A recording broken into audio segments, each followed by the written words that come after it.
Yeah, thank you so much for staying tuned to Citizen TV on this very important day of the Budget Day in Kenya. Of course, we are waiting for the events to begin, which should be happening this afternoon. My name is Sam Gituku. Karibu sana. We are at different locations, including at the office of the man of the day, that is Ukuri Atani, who is the Cabinet Secretary for National Treasury. Faisal Ahmed is right there. He'll be joining us later on to tell us about what the CS is doing. But once he leaves that office, he'll be heading to Parliament, where we're also standing by to wait for the events to begin. Like I told you, this is an event that should be beginning this afternoon, and you'll be marked by the arrival of the Cabinet Secretary, so be sure to take you there. Timothy Goin is on standby. But here in studio, we continue with the analysis of what the budget 2021-2022 is. Of course, should it be the biggest or the largest budget of 3.66 trillion shillings that has been rising over the past few years. And in studio to help us have this discussion, we still have Robert Maina, who is the Senior Tax Manager at EY Kenya. And now we're joined by Raphael Agung, who is a Chief Economist at NCBA. And joining us virtually via way of Skype is Juan Osborne Wanyoike, who is the Director Tax Solutions at the PwC. So let me begin with Osborne. And of course, Kenyans have been concerned that over the years we've been seeing the budget growing consistently, starting from 1.79 rather from 420 or so billion shillings in 2003 during the leadership of Mwai Kibaki to where we are now at 3.66 trillion shillings. So when you look at how the economy has been growing, does 3.66 trillion shillings reflect the best of how we should be managing our resources, in your view? Yeah, I mean, it's a time when obviously we are looking at almost the 7 years of the Jubilee government, and obviously it's good to stand back and ask ourselves on a balanced scorecard how the economy has grown. And you're right, it has grown significantly, and the size of the budget is evident of that. And we can see at different levels, at the macro level, we can see the infrastructure development. We can see a lot of things that have happened in the economy, foreign investors coming in, and different things happening. But usually the difficulty is on a personal level. Does Wanjiko feel, the double increase or triple increase in GDP? And that is obviously a difficulty for any economy, trying to get the economic growth trickling down to the mwananchi or to the household level. I think that would be my opening remarks.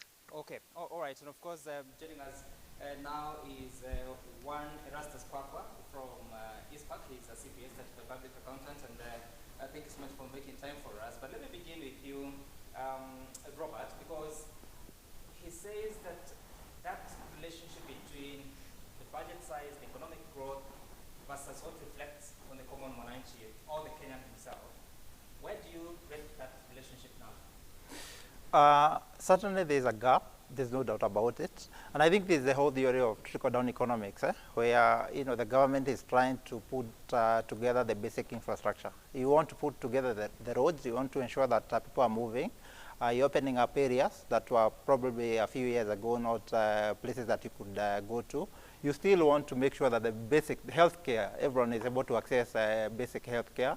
You still want to ensure that everyone is able to access at least a meal a day or 2 meals a day. They're very basic. So I think for me, I look at it, the foundation that the government has been trying to put together is very good.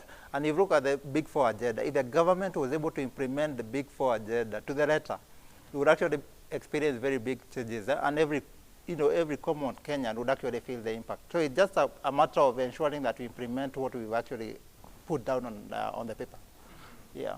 Right, and of course, as we continue with this conversation, like I told you, we'll be taking you to the National Treasury and as well as the Parliament, where we will be joined by our reporters on location to tell us what the expectations are on that side, especially from the members of Parliament that will be making their way, but also to understand for the Cabinet Secretary, that is Ukuri Atani, is doing at the moment. But Erastus, looking at this, how do you, because people say that it's not season again to come up with a budget, but how well have we done in auditing the plans of expenditure, the targets that we had at the start of the current financial year's budget? How do you rate how we pick lessons from the implementation of budgets over the years, and especially under the Uhuru Kenyatta administration? Right, thank you. My honest view, and I say this as a very patriotic Kenyan, that I don't think we have done that well, because we have had budget deficits continuously. So we cannot be doing it again in 2021-22 and expect to get different results. And much more so, given the environment in which we are in. Of course, we have had the pandemic, but the pandemic is a good excuse. It is not a reason, because even when there was no COVID, we had all these deficits. And of course, I've said it elsewhere, doing company reports also, certain companies tend to pick on anything and give it as an excuse for reduction in profits. So in Kenya, COVID should not be used as an excuse, because it is not. It will not be the cause of the deficit of 5 years ago. It will not be the cause of the deficit of earlier years.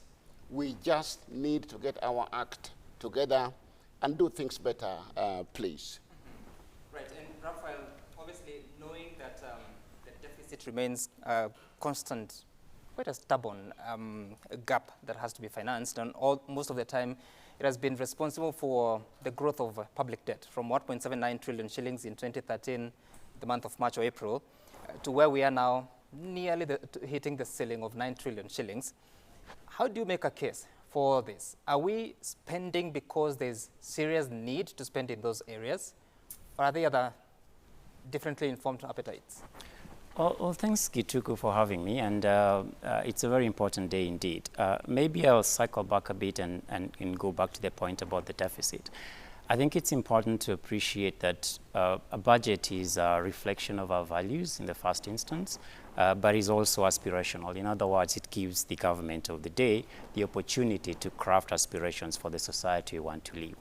So in and of itself, a deficit is not a bad thing. And yes, I take the point Mr. Gitukura's eloquently illustrated, that Mr. Rastas has illustrated, which is that when we run deficits, we have to be clear about whether or not those deficits are worth it. So to the extent that revenues always fall short of what we expect, I guess we've seen the budget deficit bulge to that extent. But the thing to note is the level of public spending. Indeed, the desired level of public spending is a function of what society want to build. And so at 25% of our GDP, for instance, would you argue that that's optimal or not? It's still, the jury is out on that. So I think the earlier point about budget implementation is more crucial for us at this moment, rather than questioning the level of the budget itself, whether at 3.6 trillion or still growing, because if you think about it, our economy also has grown well in excess of 10 trillion as we speak. So you always have to forget about the absolute term and try and see these things in proportionate sense. And I think to the extent that I have read the proposed estimates of the budget today, the intention is really something to be lauded. And I think, as the gentleman earlier said, what we should be pushing for through our elected representative is more in terms of accountability and making sure that the budget is implemented as intended. I think we'd get desired results as we've all desired. Yeah. And I'm looking, of course, knowing that the size of the budget is 3.6 trillion shillings, and out of this, the recurrent expenditure is put at 1.29 trillion shillings, and development expenditure 666.5 billion shillings. Then the executive is to take about 1.89, almost 1.9 trillion shillings. Parliament 46.6 billion shillings. The judiciary 17.9 billion shillings, and the allocation to the counties should be about 370 billion shillings. But it goes higher when you have to include the other considerations of equalization fund and conditional grants. But when you look at this versus the revenue that you're collecting, because you're talking about 2.03 trillion shillings of total revenue. So what are you supposed to do? Because you're not able to, there's someone who gave an analogy. You want to spend 1 million shillings, but your income is 200,000. How do you balance that and make it make sense for Kenyans? Yeah, I think revenue in budget making remains a very big challenge, especially for developing economies like ours, because in the first instance you have a structural issue to deal with. So if you look at the structure of our economy, in terms of GDP contribution, agriculture contributes well in excess of 33–34%, as at the last numbers that I looked at. Yet the tax yield from agriculture is well under 4%. So our total revenue is actually contributed to by just three sectors, just financial services, ICT, and manufacturing gives you half your revenue. And so if you're going to structure your tax policy in a way that meets all the aspirations of the development aspirations of the day, you have to bear in mind that the structure of the economy, we are coming off from the backspace where the structure of the economy is not built in a way that would give us higher tax yield. And so today, for instance, I think one of the key things to watch fundamentally will be the finance bill proposals, to the extent in which we are seeing tax administration as being very crucial in expanding that revenue target that has been slipping through throughout the years. So I do not want to give an excuse for Honorable Yatani, but I think one has to appreciate that the structure of our economy right now puts him on a back foot in terms of trying to see how much you can milk from the populace. It does help, though, that at least the big four risk conscious of this. So to the extent that you want to grow the proportion of manufacturing contribution to your GDP all the way to 15%, you then see that tax yield component being addressed by that. So again, I go back to my earlier point. If in fact we follow through on the ambition behind the big four and implement the budget adequately and with efficiency and with the kind of scrupulousness that we need, we'll be able to see some of these results. But it's a long-term game, and I think it's a point to note that revenue remains the key missing link in our public financial management generally. But I need to add also that, by the way, we have a very good infrastructure right now in terms of both the Public Finance Management Act and the Constitution that establishes very broad principles, including fiscal responsibility principles that will guide how we approach the revenue conversation in a way that ensures both intergenerational equity, fairness, and all the things that concern all of us, including the trickle-down argument that was being made earlier around just the structure of our budgets that we've seen in the preceding years. Right.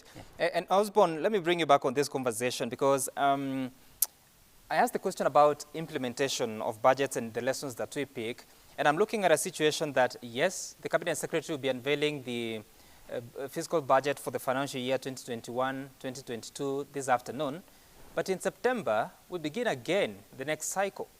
Do we get enough time to review, look at the implementation of what has already been laid down some 3 months before, and inform what should be in the next phase? You raise a really important question that you need to review what we're doing. If you don't review what you're doing, it means that you might not know where you're going. So in terms of government, they have a medium-term expenditure program, usually a 5-year term, where they say what we want to do in 5 years.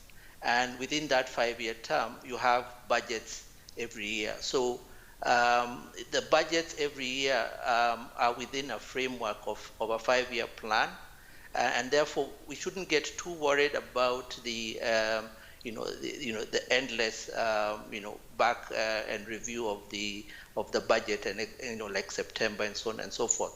But you raise an important point. When does the government stand back and ask itself, okay, where are we going? Was our medium-term expenditure program on point? Are there things that we need to change? Are we having budgets for the sake of, the Public Finance Management Act that says you must have this? Are we having time to review that? And it's an important point. And the other thing is that, do we have the right statistics? We can have reviews every so often, but we have credible statistics, complete statistics to actually make decisions. Because if you don't have the right statistics, then you'll certainly not make the appropriate changes or even move the right direction. So I think for me, yes, it's good to review, but review based on reliable, complete information as far as possible. And that's where data comes in. And we are moving to a world of data science. We should be able to get data more efficiently. Look at M-Pesa or money transfer services, transactions are happening. Look at banks. Banks give you information.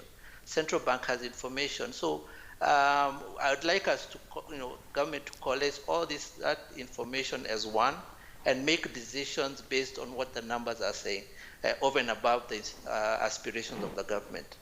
Osman, do you think we have that capacity, whether in terms of the human resource, but also, should I say, the desire to do that? I mean, let's be fair. We are patriotic Kenyans. That goes without saying. We have a population, 70 or so million percent are the youth. We have universities that produce very intelligent individuals. And therefore, in terms of human capacity, it's in no doubt that we have it. The issue is, are we churning out the right resource appropriate to our technology or where we are in life or where we want to go? We may be churning out, clever people and really clever people, but is it helping our economy or the direction we want?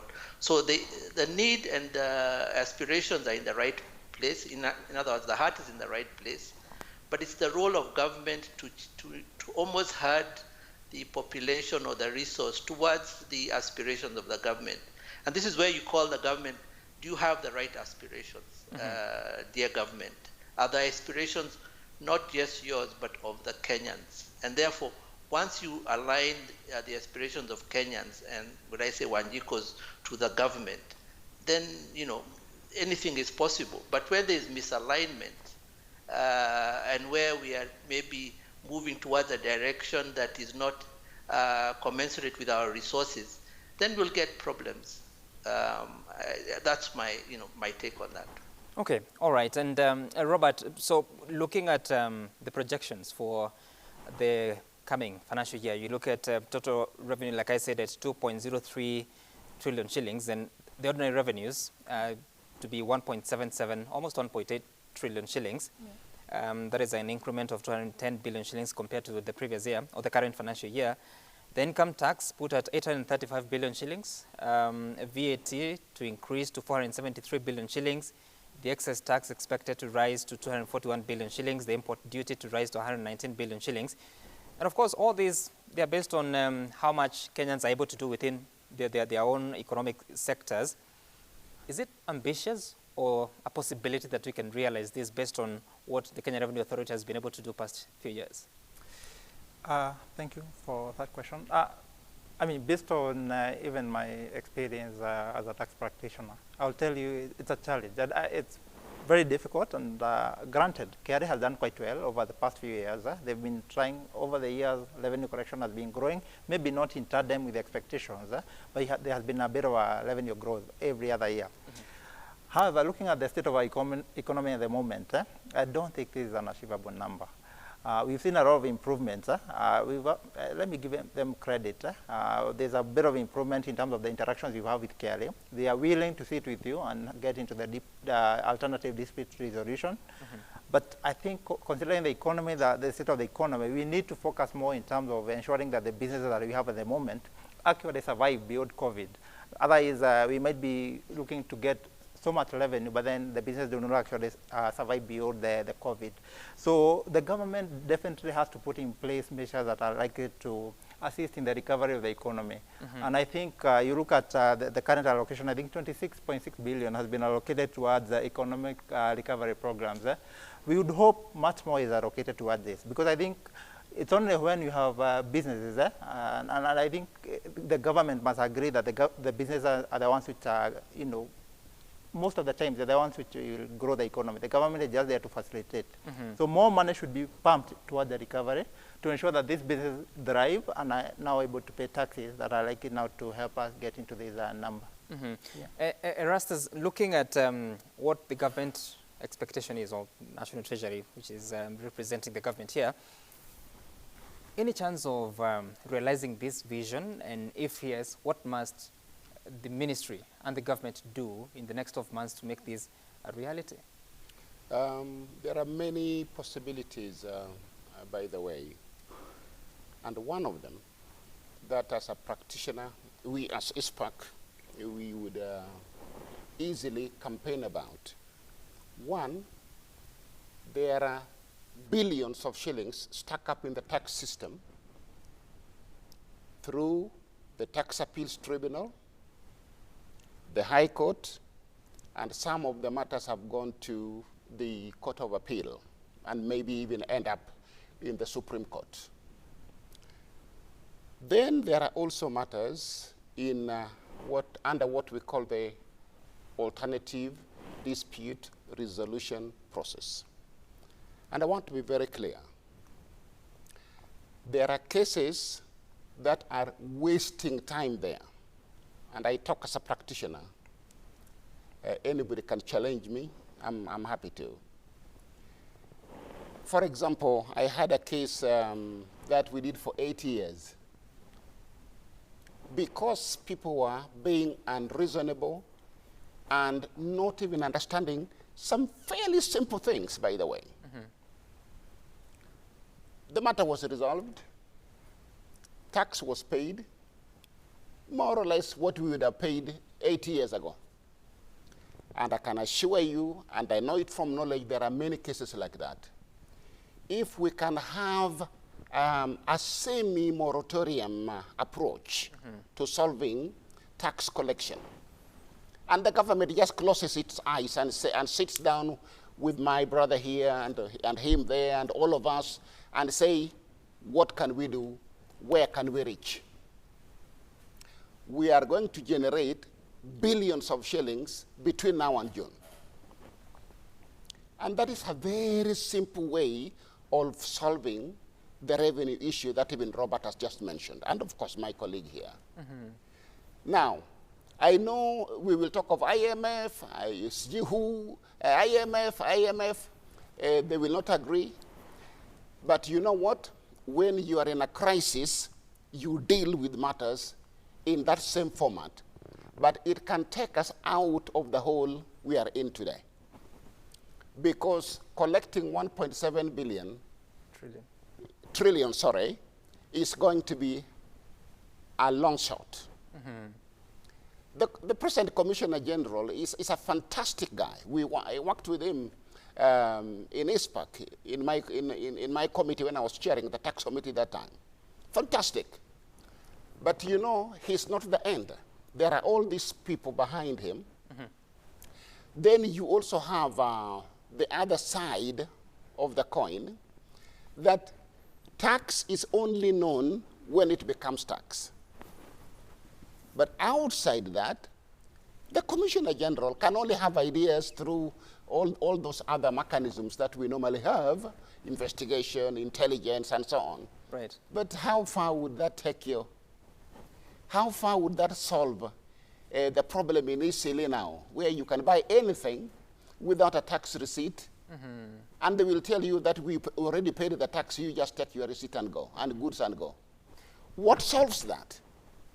It is not anything else but having a mechanism that brings in that information and that tax, which at the moment is not in the public domain.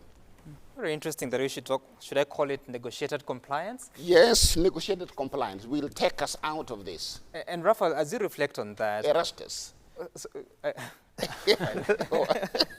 Raphael, as you reflect on that, Right, yeah. there's this notion that there is overtaxation of the Kenyan population. Yeah. And part of the challenges that the Budget and Appropriations Committee highlighted that would make it difficult to achieve this revenue target is obviously because of what's going on in the country, that several economic sectors are still struggling. To talk about the tourism sector.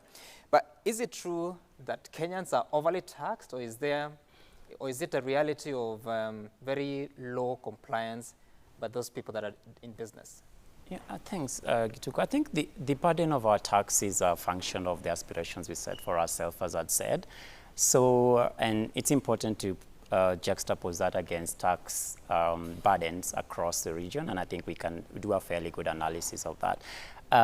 There's an important point that Rust has mentioned that I think we should go back to, which is with regard to the tax administration.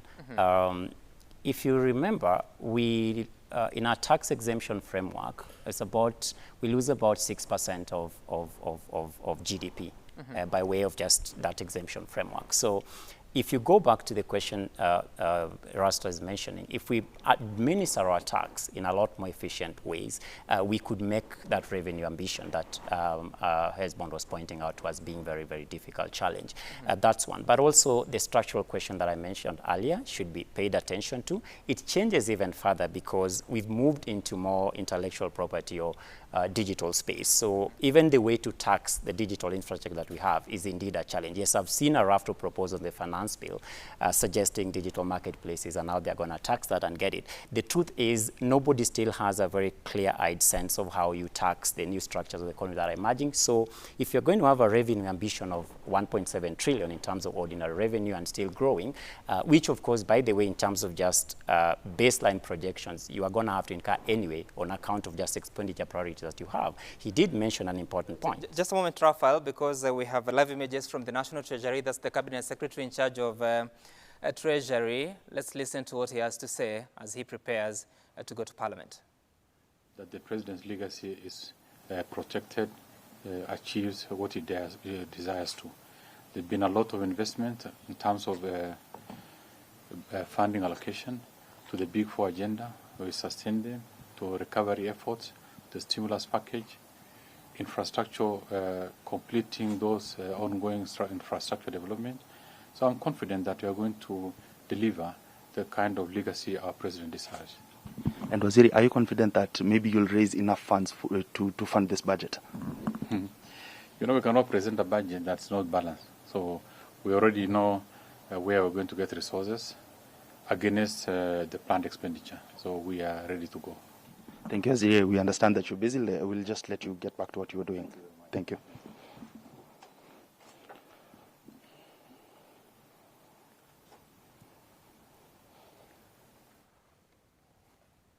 All right, the Cabinet Secretary in charge of National Treasury there are quite confident that it's a budget with the immense recovery efforts, but also saying that he is certain that it's going to achieve the legacy of President Uhuru Kenyatta, just to say that it is the final full-year budget for the President, or should I say the final budget that he will implement in full, because after that, whatever budget will be read in the second Thursday of the month of June, then it will be implemented largely by the next regime after the general election that is scheduled for 9th of August 2020.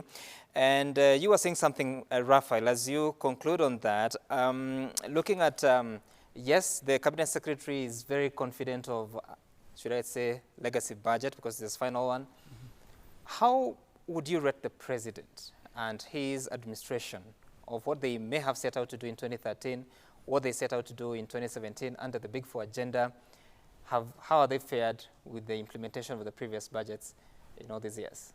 I think the direct question is that we've seen remarkable progress, but I think the public is justifiably thirsty for even better. So to the extent that we have seen this administration, I mean, it's in the penultimate stage of its reign, come to an end. You can point to certain things that have been done right. Some of it you can give credit to the administration directly, but also just the kind of public finance infrastructure framework that we have in place after the Constitution of Kenya 2010 has delivered certain benefits that I think we can point to. So for instance, just preparing to come to your show today, I mean, just reviewing a raft of commentary around our public finance management generally, you see a lot of things that have gone right. They've demonstrated, and we can demonstrate this going back 3-6 years, fidelity to the principles as outlined in the Constitution, for instance, looking at issues of equity, but more importantly, transparency around the budget process itself. So whether you give President Kenyatta credit for that or not, the reality is that he's been a steward of our public finances for this period and still going, and so you can point to some progress. Now, I don't want to miss the point that was raised earlier around whether we can achieve, and the Honorable Yatani has made it very clear that yes, you have to present a balanced budget. So that sort of ducks the question around whether the 1.7 trillion is achievable or not. It will eventually rest on whether we are able to rebound on the macroeconomic front, and I think One little critique that I would have of the budget as I've seen it so far is I don't see as much dogged commitment to addressing the question of the macroeconomic itself, which is actually a direct outcome of the COVID thing. So if you look at the sectoral allocations, there's about 3 billion shillings for vaccines. If you ask me, and I think the OECD world has demonstrated this very, very well, unless and until you address the public health question, you're not going to have any meaningful growth. So all the numbers we are seeing are predicated on the notion that we'll have a rebound of around 5.6 and growth 60% of GDP growth. That falls straight off the roof immediately. You go on, say, severe lockdowns again, which can happen, and of course, when you see escalation of cases. And so until we address the public health crisis, and in my view, I think to the extent that the budget is a little bit flimsy on that, that's one part that I could see could be corrected, because if we can get everybody, or as a good critical number, the so-called herd immunity vaccinated, you're able to open your domestic economy. So even if you leave the external side static, even that, you can at least do some meaningful domestic consumption, growth on your revenue, and you can see this growth that is talked about. So things begin to fall off kilter immediately. You don't address the macroeconomic question. And you mentioned an important point. There's an allocation of 26.6 billion for the economic recovery strategy stimulus. Counter-cyclical fiscal policy, if you ask me, 26% within the bigger scheme of things, is it enough? I'm not so sure. If you saw the allocation just on the onset of COVID, March of last year, the kind of stimulus program that we saw, it wasn't even adequate. And we are still having a situation where we don't have full return of business. So in my view, you need to allocate proper attention and focus on the economic recovery, making sure that we ring fence this shock coming out of the pandemic, which means that we address the public health crisis more squarely. And then, of course, we can then begin to talk about whether we hit 1.7 trillion by way of ordinary revenue or not. Until we do that, we are going to be flying blind. Right, and we'll get back to the question of COVID, but Osborne, I'm looking at the deficit, because you touched on it a little bit, but it's put at 929 billion shillings, and how to finance that is domestic borrowing of up to 658 billion shillings and foreign financing 371 billion shillings, but also the word that is it 1 trillion shillings or so that will be used to service debt. And when you look at the structure of the public debt and how it's been changing, I look at some data here. In 2010, the multilateral sources of financing was at 66%. And in 2020, it was at 38%. Bilateral sourcing of financing was at 30% in 2010. It's now about 31%, so it hasn't changed much. But when it comes to commercial, it has changed from a low of 4% in 2010 to currently 31%, majorly domestic. What does this do to the economy, and even how Kenyans themselves and Kenyan businesses are able to thrive in such kind of a reality? That's a really full question, I must say. The issue of public debt is it's a headache, I would say, for any government. And he's right, the deficit in itself creates the debt. And you know, my colleagues have talked about the deficit, and the Honorable Cabinet Minister says he's going to issue a balanced budget. My personal view is that a deficit is not a bad thing. All governments have a budget deficit. That should not be. We should not try and strive that our income, our revenue is equal to our expenditure. Always, generally, government's expenditure is greater than revenue. But the issue is, how do you finance that extra? And that's the public debt. And you can see from the numbers you've said, you know, our structure of public debt has, you know, continued to increase really much, eightfold on certain numbers. But you could see the government has done specific things to try and tame the public debt. Tame it in the sense that, for instance, we are moving away from commercial debt, which is more expensive, and commercial debt, read, say, the Eurobond. And we've tended to move towards multilateral, in other words, read IMF and World Bank. Those are generally lower in terms of costing, so they won't take a lot of your budget, but they come with conditionalities. And those conditionalities are the ones that need to be negotiated, and not negotiated for the benefit of the creditors per se, but conditionalities that will promote Kenya's growth and what Kenyans aspire. So getting multilateral debt is good, it's cheaper, it has conditionalities, and we hope that the conditionalities actually promote the well-being of Kenyans. The other bit on public debt is the whole aspect of the external debt.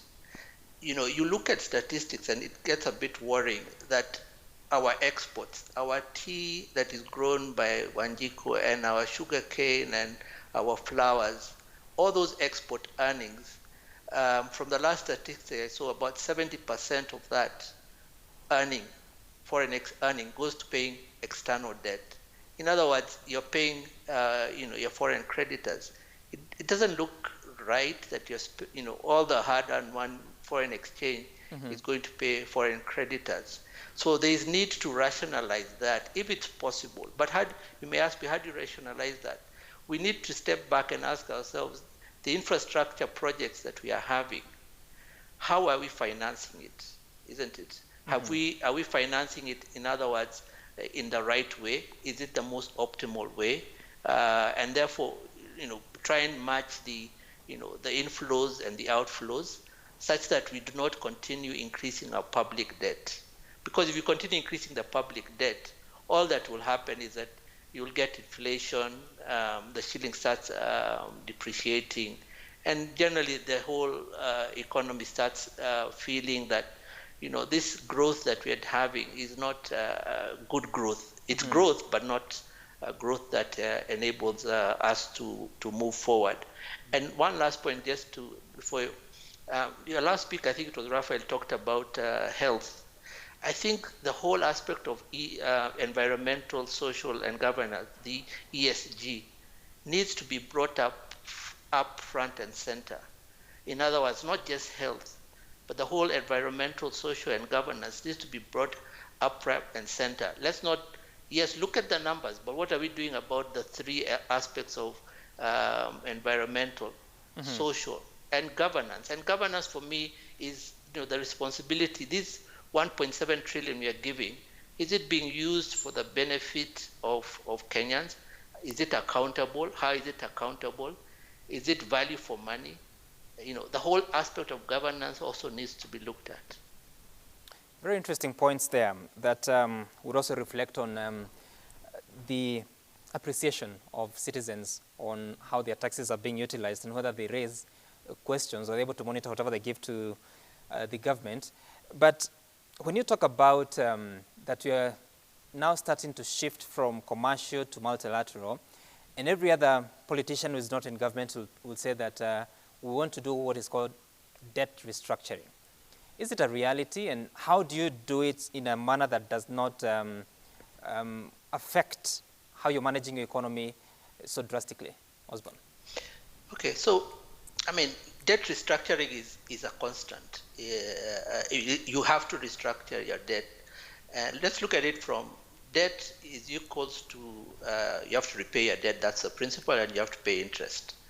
Now, you need to restructure your debt, like say for one, if you have a project, say the expressway, which is a, it's a 27-year repayment project. Do we have public debt equal to 27 years? In other words, did we borrow for 27 years for the expressway? Or did we borrow in 5 years the amount you want to for the road, which I think I can't remember the last number, but let's say the road was say 27 billion, for argument's sake. Did we borrow all that and say we're going to repay it in 5 years? Or did we say that we are going to repay it over 27 years? So that is like debt restructuring. So debt restructuring means that you match the inflows and the outflows. So that's debt restructuring. You also restructure your loan. Like I know the governor of the central bank has been talking it every every interview that I have seen, where they are saying they are actually looking at increasing the tenure of the Treasury bills and Treasury bonds. In other words, they're getting longer and longer bonds, not 1 year, 2 years. Now we are getting 15, 20, 30-year bonds, 25-year bonds, such that we are having to repay the loans over a longer period, which is better for cash flow, although we'll be paying interest for a longer period. But the principal, you pay it over a longer period. Right. Those are the types of things you do about debt restructuring, but it's an ongoing thing. It's never an end. It's equal to the circumstances. Right. And Robert, of course, we have so much to talk about, but I'm looking at what projections there are and what the Cabinet Secretary will be telling Parliament this afternoon vis-a-vis devolution, a concept that is now in its, should it be 8th year or so. The Council of Governors just recently said that the National Treasury owes them to the tune of 100 billion shillings out of, was it 314 billion shillings from the current financial year? So what do we do to ensure that we do not just come and announce that this is how we plan to spend our money, but we actually don't have that money to give to the counties because their allocation has actually gone higher? What do we do to deal with this perennial complaint from the Council of Governors chairperson saying that we need this, we don't have it? Thank you for that. And if you allow me just to comment on the issue of debt, just a moment. I think from a tax perspective, what we've seen is that in the current bill, there's a proposal to expand what the government deems to be an infrastructure border. And if you look at it, they are trying to expand. I mean, a dam, there are very many dams being constructed in this country, and very ports and all that. So the government is expanding that definition, meaning there's a tax incentive for anyone who is going to lend to the government. All that money will be paid tax-free. So in a way, the government is in a way trying to bring that to the local market, because a lot of these boards are actually taken by the local market, the pensions and all that. So there's a bit of, you look at it from a tax perspective, there's an incentive. Now, going to the county governments, I think it's an issue of as and when we get the revenue, because it's a fact, we have a deficit. And every time you've seen the Treasury going to borrow money from the IMF and all that. So trying to divide that money and allocate between the various competing needs is the biggest challenge. And we know, again, the county governments are very heavily reliant on the national government. 8 years down the line, I don't think we've seen a lot of innovation at the county government level in terms of trying to get their own revenue. And I think that's a challenge. While we know the biggest contributor will still be the national government, we must also then ask the governors to try and come up with strategies and innovations that can try to bring up the issue of getting corrections at the local level. Encourage industries to set up there, get some incentives. Then you get some people employed and all that. So we must try to reduce the reliance on the national government, because again, the national government has too much. They have too much to pay, the pensions and all that. So it's a balance between what they get from the national government and what they can try to generate at their own local level. And yet, if you look at our structure of the economy, there's been this argument, I don't know whether it's a fact or it's not, that 60% of the GDP is made in Nairobi. I don't know how true that is, and that would leave just 40% for the rest of 46 counties. So even as you ask them to be more prudent in generating revenue from their locations, is it a reality? What can we do to manage our cash flows better? Rastus? Oh, there are many things we can do, and of course, economists would always have a bag full of ideas. But as an accountant and auditor, the first thing that we need to do is to make sure that the justice system works. We have a budget of trillion? Three something trillion. Do you know, and I know I've said it before, 1 trillion of that's 1/3, will be stolen. The second segment of 1 trillion will go to pay debts. You just mentioned it a few moments ago. So in very simple mathematics, no complications, no formulas, and no geographic anything, we will remain with only 1 trillion plus something, if we get all the money to go into development and also recurrent expenditure. Recurrent expenditure will eat most of it, and the economist will tell us that. So let me put it, but in a very... Is that an estimation, or it's from some research you've conducted? No, I mean, it has been aired before, that 30%. It on his authority. Yeah, that 30% of our money gets stolen. So you can actually divide any budget into 3 parts. The part that will be stolen, the part that will pay public debt, and what remains, the crumbs that remain for us to use for everything else. And you know, I say this with a lot of nationalistic passion. And I say it because, fortunately, we are able to criticize ourselves, which is a great thing, that we can self-appraise, critique ourselves, and say, where did the rain start beating us? And we try and fix the cause of the rain, not the rain. And that is where the secret lies. And part of it is in the justice system. It must work, and it must be seen to work, please. Because that will close some of that gap. And if that gap is closed, and I know it cannot be closed 100% given the nature of human beings, but substantially closed, there will be money to service the county governments. But we must follow the money. When the PFM Act was coming into place, as part of ISPAC, we were doing public education. One of the things that I remember mentioning 10 years ago in seminars and so on is that we are going to export and transfer corruption from national to local level. Of course, I don't need to mention much about it. It's true. So this same system must go back, please, to the county level and rein in expenditure, rein in and close gaps that are leaking our money. Right. And that will help to give us more resources to be able to actually realize our goals. Let me stop it there. Okay, very interesting perspectives there. And the effects of all the challenges that we face, whether it's a revenue shortfall or it is restructuring or adjustments, we have quite a bit of pending bills, which I want us now to talk about a little bit, because the Budget and Appropriations Committee gave some statistics on that. Nobody appears to know how much in totality there are, but it's estimated at 300 billion shillings. I want to start with the Ministry of Transport and Infrastructure that has a pending bill of up to 99 billion shillings. And out of this, 31 billion shillings is supposed to go to land compensation, of course, for land that is set aside for public infrastructure. Then at the Regional Development Department, of course, not so much spoken about. The total pending bills at 6.2 billion shillings, and of these 2.9 billion shillings are the Lake Basin Development Authority, and the interest that has accrued because of the pending bills is at 1 billion shillings. And out of all this, then you see there are stalled projects of up to 24. That's an important point because we'll be talking about it shortly.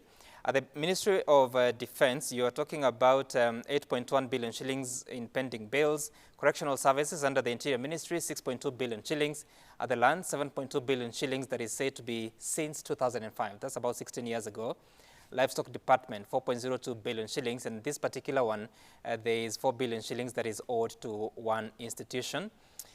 Then at the Water Ministry, the pending bills are 7.08 billion shillings. There are 4 stalled projects that were highlighted at the Water Department: Rongo Water Project, Awendo Water Project, Itare Dam, Kiserian Sewerage Project. Quite some projects that were supposed to serve Kenyans in those parts.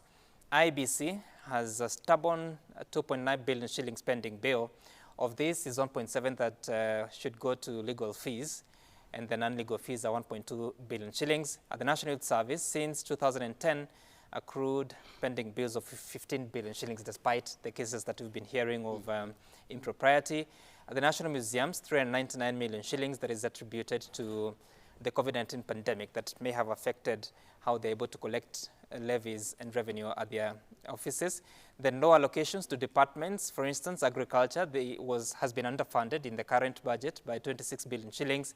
And there are the reasons for pending bills have been cited as budget cuts amid implementation, poor planning, and expenditure adjustments. And let me begin with you, Raphael, on this before we take a short break. So again, this is interesting because the universal health coverage was allocated 6 billion shillings in the current financial year budget. Nothing has been done, and the reason is that some counties have not given lists of households that are supposed to be benefiting from the UHC. So when you look at all this, if you were to release all these pending bills, imagine what they would do to the economy. Moving on, because still there's no clear framework on how they're going to be cleared, what can the Cabinet Secretary do? I think eventually it will rest on whether we are able to raise enough, grow as fast and raise enough revenue to be able to address those legacy, because I'll now call them legacy issues that he has to deal with.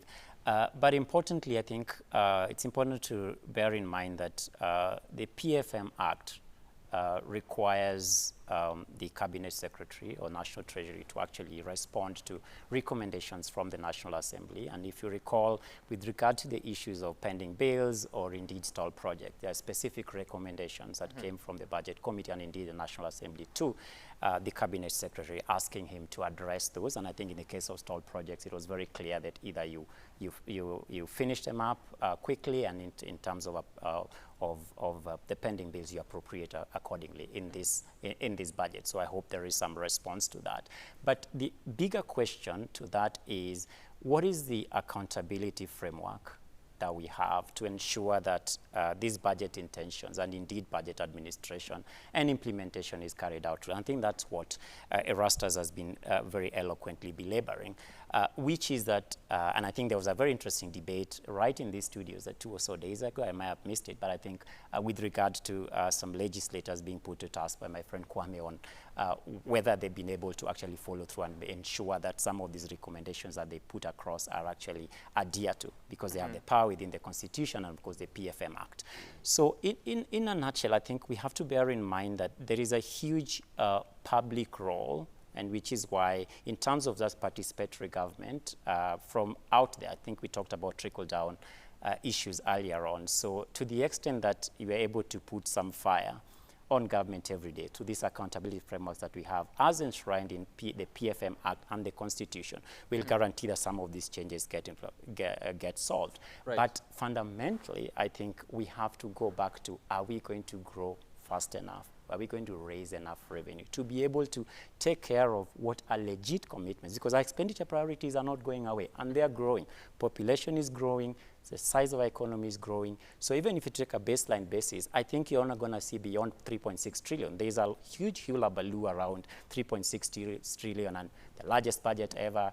Sometimes in absolute terms, that looks very, very shocking. But people are forgetting that we've seen this grow right from 1.7 trillion all the way to 3.6. And I kid you not, in the next fiscal year, we'll be talking about 4 trillion and the largest budget ever. So I think the upshot of it is, have we designed a development paradigm for ourselves, for this economy, that's going to guarantee competitiveness, growth, and indeed revenue yields that can support legit ambitions that we have for ourselves as a polity and as a country that going forward. Yeah. All right, and of course on the side you can see some of the proposals from the Budget and Appropriations Committee of the National Assembly to establish long-term bond that should be in a position to take care of the pending bills, and it should be in place by the 1st of October 2021. And there is an update here from the Nairobi Regional Commissioner James Kianda. He says that in order to facilitate ease of movement during budget reading for members of Parliament and Senate, as well as executives from the Treasury, the following roads will be closed between 1 p.m. and 5:30 p.m. So please take note: Parliament Road, Harambee Avenue, Taifa Road, City Hall Way. They'll all be closed to make sure that the representatives from these three key institutions, that is the Senate, National Assembly, and the Treasury, are able to make their way into the National Assembly. Chemtai Goen is now at Parliament. Chemtai, good afternoon. Yes, it's good afternoon. And what can you tell us about what you're able to see and perceive from the presence of Parliament? Well, some here from Parliament buildings, we've been able to see quite a number of members of Parliament who are already arriving, just coming in, being dropped off. No vehicles will be allowed to park. Usually that would have many other vehicles, but from 1 o'clock, those vehicles will be removed, and the members of Parliament will only be allowed to just come in and park elsewhere to facilitate movement. And you've just mentioned about the roads that will be closed. Parliament buildings at the moment still has a little bit of traffic, but we expect that at 1 o'clock they will start closing the road, of course, to clear the way for Ukur Yatani, the Treasury Cabinet Secretary, who will be arriving here at Parliament buildings at about 3 p.m. when we expect him, of course, to come and read the budget. At Parliament buildings, once he arrives here, he will be received by the parliamentary leadership led by Speaker of the National Assembly, Justin Muturi, the Majority Leader, Amos Kimunya, and the whole chain of the parliamentary leadership will receive him. Then, of course, he'll proceed to the chamber before now, reading out the budget. A lot of expectations from Kenyans across the country on what the budget portends for them, for their businesses, for their livelihoods that have, of course, been disrupted, noting that the country is battling the COVID-19 pandemic. I must also say that here at Parliament building and the precincts of Parliament generally, security has been heightened. We've seen police officers deployed to the different corners, of course, of the road, and we can see already on the other side that the police truck that is usually used to barricade the road has already arrived. So, of course, our preparations are ongoing. Some sections of Parliament are being spruced up. We're seeing a lot of cabro being put, just trying to make the whole place look decent ahead of the arrival of the Cabinet Secretary and, of course, the various invited guests who will sit at the Speaker's gallery and the public gallery to listen in to the 2021-2022 budget. Sam? Of course, Chimutai, you remain there to be sure to bring us the latest. And now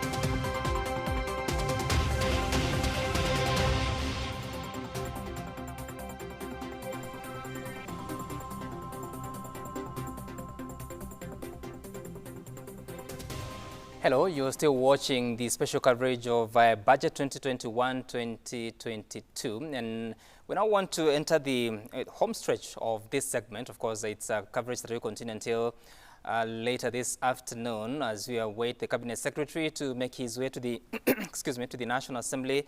That should be happening there around 2:30 p.m. But already there are several roads that have been closed as per the announcement from the Nairobi Regional Commander, and Harambee Avenue, Taifa Road, and City Hall, where the roads that will be closed to ensure that that process goes on in the best way possible. That is by the Nairobi Regional Commissioner, James Kianda. That's the announcement that just came.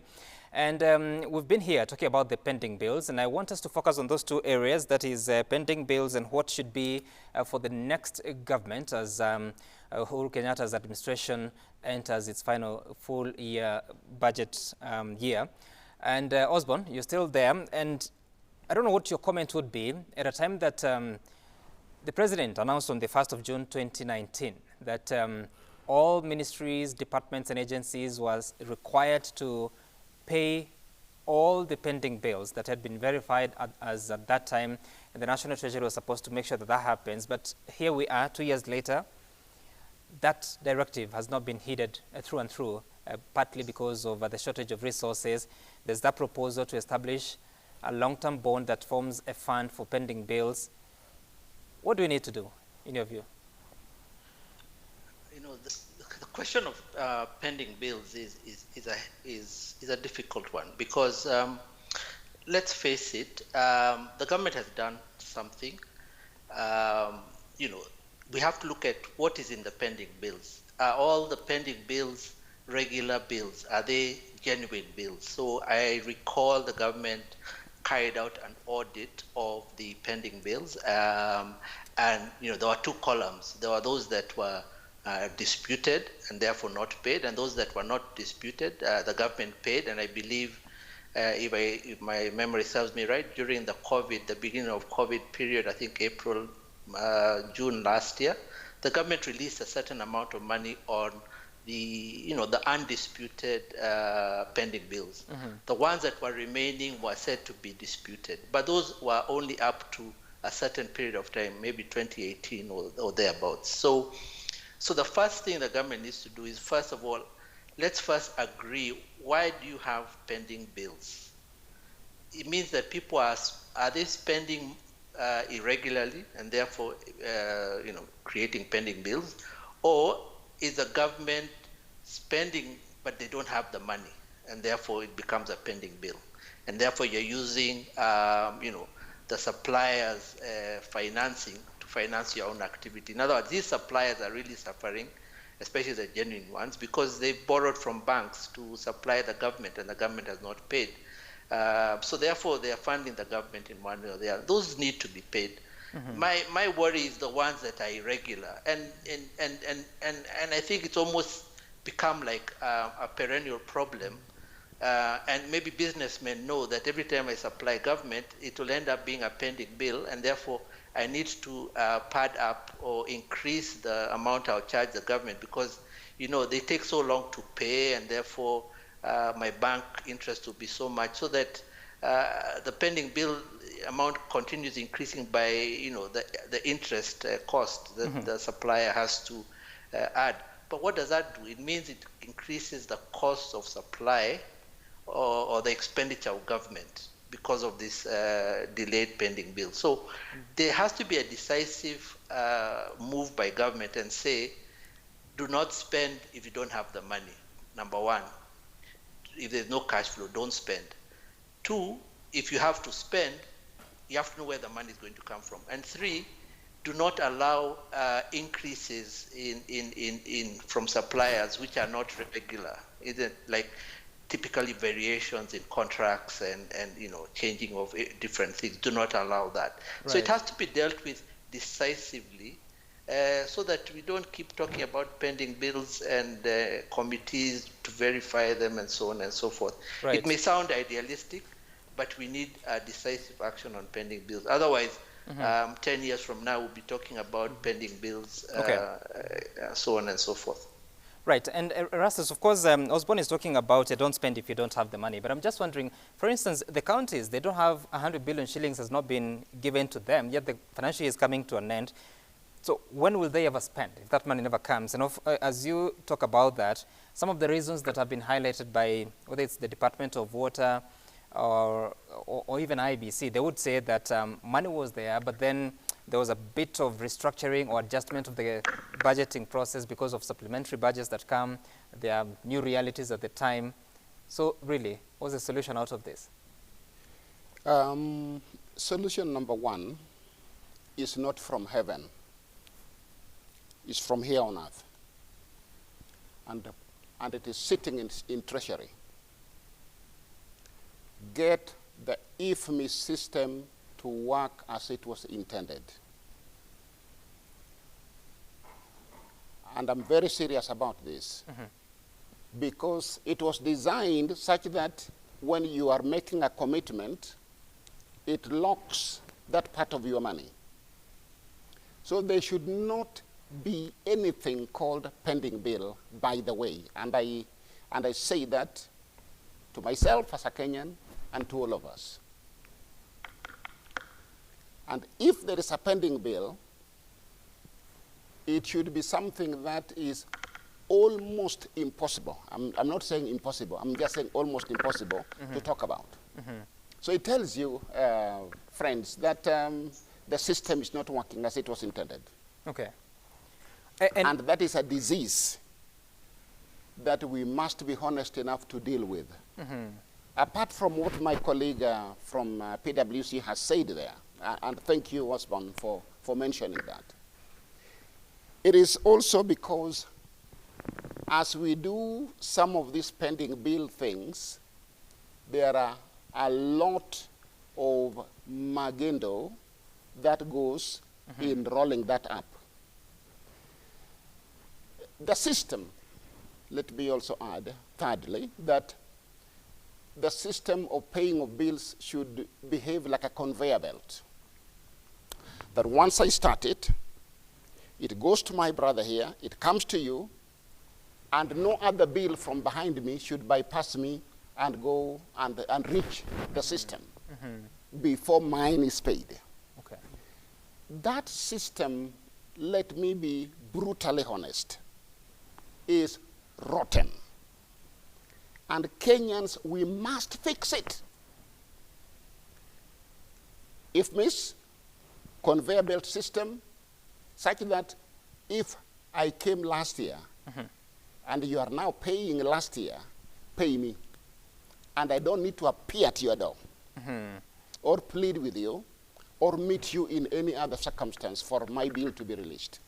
Right. We can fix this problem. Right, and because we have just about, actually now it's 2 minutes. I don't know how to split this between Robert and Raphael here. But Robert, so we get into election cycle very soon because there has to be an election as per the Constitution on 9th of August 2022. So how do the politicians who want to be presidents, governors, especially because those are the executive offices, how do they balance between political promises and what is doable within the current economic setup? Yeah, that's a very valid question, Sam, and a very challenging reality that we have to deal with. I'm sure one of the reasons why our parliamentarians are pushing for CDF is basically that.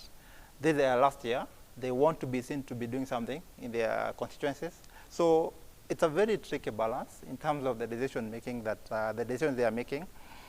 And we know the governors who are in office. And if I just try to triangulate this to the pending bills, and maybe there's a very critical thing that the government should look at, continuity.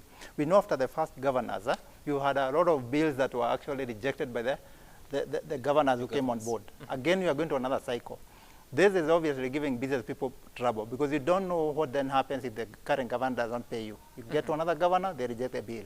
So then there's a bit of an issue there. And I think we have very good systems, everything. If miss, like Elastas has said, but the thing is, system is garbage in, garbage out. I think our personal values, we must call ourselves maybe into a meeting as Kenyans. Our personal values is a bit of an issue because how did we get into bills that are being disputed? Someone had to feed them into the system. So there's a bit of also something we should call ourselves into a meeting as Kenyans. Okay, and I'll give you the final chance now because now educate the Kenyan because they'll be looking at all these people that want to be elected. How do they make sure that the aspirations are captured in an implementable manner? Yeah, it's pretty simple to make it Tuku. Our public intelligence has to respond to the development records of whoever is running for office. So if somebody has been in office for 5 years and is seeking re-election, we have to make that a consideration in terms of how we evaluate who deserves to be in office. So for me, it's actually the blame cannot be on the leadership in as much as it can also be on ourselves as citizens. We have the opportunity to actually make the right choices for ourselves. There is a record a governor will be running on, and in those running for the presidency, there's a record for each of them. So we'll be able to make our choices, and once we make our bed, we have to be ready to lie on it. I think the age-old vernacular in Kenya is choices have consequences. I think that really has to be carried through. I wish we had more time because we tried to hear, to weigh between the promises versus the impact because there were promises before the current regime. And you've seen the impact. Now it's almost in the final year. So you've seen it and you can appreciate what that has been. And that's our time here. Robert Maina, Senior Tax Manager from EY Kenya. Raphael Agung, Chief Economist from NCBA. Osborne Wanyweke joining us via way of Skype, Director Tax Solutions at PwC, and one fellow of Certified Professional Accountants, that is Erastus Kwaka Omolo from Crow, Erastus & Co. Is that it? Thank you so much for your time. And of course, this coverage continues. Rashid Abdallah is back at 1 o'clock.